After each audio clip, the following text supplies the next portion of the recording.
राधे राधे दोस्तों, मैंने एक वीडियो बनाया था पिछली बार चंद्र शनि का विष योग। उसके बारे में हमने चर्चा की थी कि चंद्र शनि का संबंध विष योग देता है।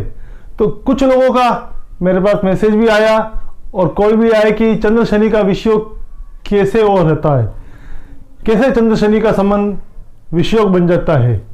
उनकी बात में भी दम था, क्योंकि चंद्रमा जल का कारक है, तो शनि का भी विष से कोई संबंध नहीं है।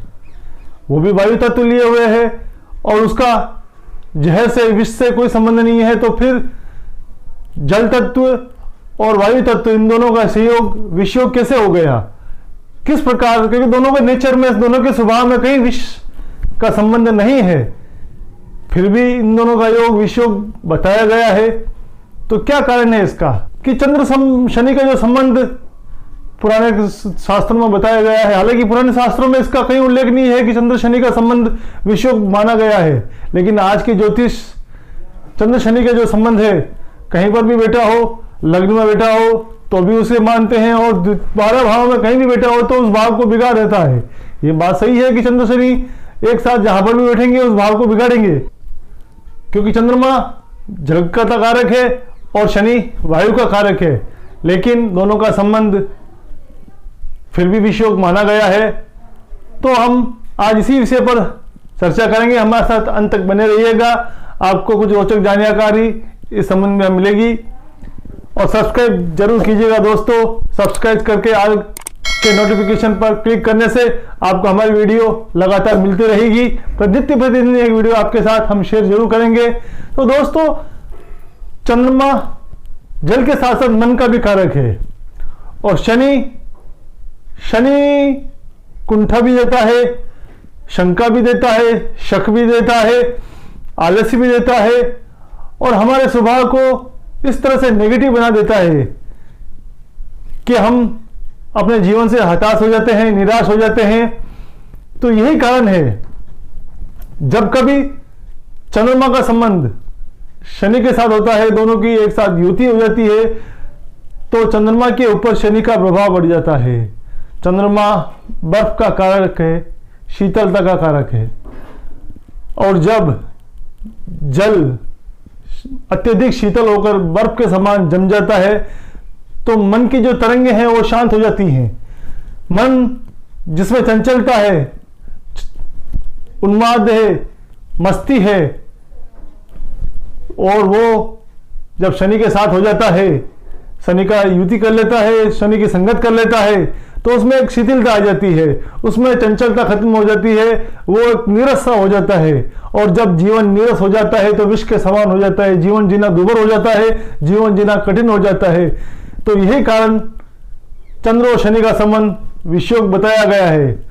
और हम बात करें आगे, तो जब चंद्रमा शनि के साथ बैठता है, क्योंकि शनि एक शक का कारक है, उसे किसी पर विश्वास नहीं है, वो संकुचित है।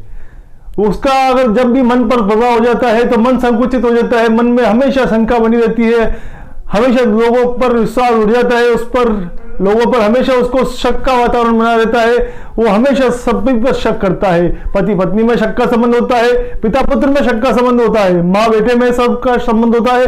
कोई एक दूसरे पर विश्वास नहीं कर पाता है जब शनि का प्रभाव बढ़ जाता है। लोग शनि प्रपीड़ित व्यक्ति के ऊपर विश्वास कभी नहीं करते हैं, इसी कारण उस पर कई बार चोरी का इल्जाम लग जाता है, जेल तक की यात्रा करनी पड़ जाती है। तो शनि हमें इस तरह की कई यात्राएं करवा देता है जो पीड़ित होती हैं।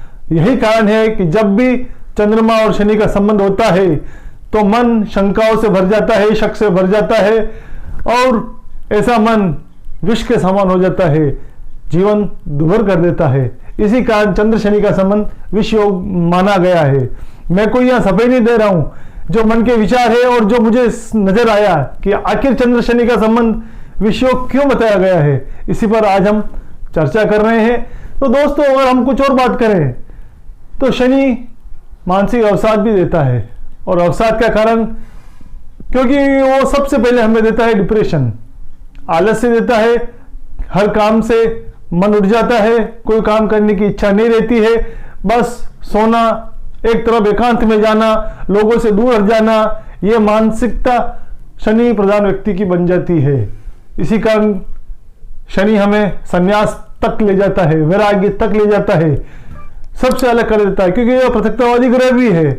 और जब शनि सबसे पृथक कर देता है तो जीवन दुर्भर हो जाता है, क्योंकि अगर हम समाज से कट जाएंगे, लोगों से कट जाएंगे, परिवार से कट जाएंगे और अकेले जीवन जिएंगे तो क्या वो जीवन होगा? नहीं होगा। तो इसी कारण चंद्र शनि का संबंध विषयोग बनाया गया है, और ये विषयोग इतना खतरनाक होता है। अब ये अगर द्वितीय भाव में चला जाता है तो धन से वैराग्य दे देता है, निर्धनता दे देता है। उसका कारण यही है कि उसको धन कमाने की लालसा समाप्त हो जाती है, उसका दिमाग चलता ही नहीं कि पैसा कमाना है मुझे, और चलता भी है तो उस दिशा में वो सही निर्णय नहीं ले पाता है, इसी कारण वो निर्धन हो जाता है। तो चंद्र शनि का संबंध इसी कारण विषयोग बताया गया है। लेकिन दोस्तों, आज मैं स्पष्ट कर देता हूं कि चंद्र शनि का संबंध विषयोग होते हो भी न के बराबर है, क्योंकि इस संबंध ने कई लोगों को राजा भी बनाया है। विश्वास ना हो तो महेंद्र सिंह धोनी की कुंडली खोल के देख लेना, उसमें भी चंद्र शनि का संबंध है, लेकिन उसने उसे राजा बनाया है। तो ऐसा कई लोग इस संसार में हुए हैं जिनके चंद्र शनि का संबंध है, लेकिन उन्होंने राजा के समान जीवन जिया है, यश कीर्ति प्रसिद्धि सभी प्राप्त की है। तो ये इतना दुखदायी संबंध नहीं है, विषयोग है, लेकिन वो मानसिकता बिगाड़ देता है, कुंठा भर देता है, अवसाद भर देता है, वैराग्य ले आता है, इसी कारण ये विषयोग है। अन्यथा ये एक राजयोग भी है। अगर आप चंद्रमा को संतुलित रखें, चंद्रमा अच्छी कंडीशन में हो, तो शनि भी उसका कुछ नहीं बिगाड़ पाता है और वो जीवन में प्रगति करता है जरूर है।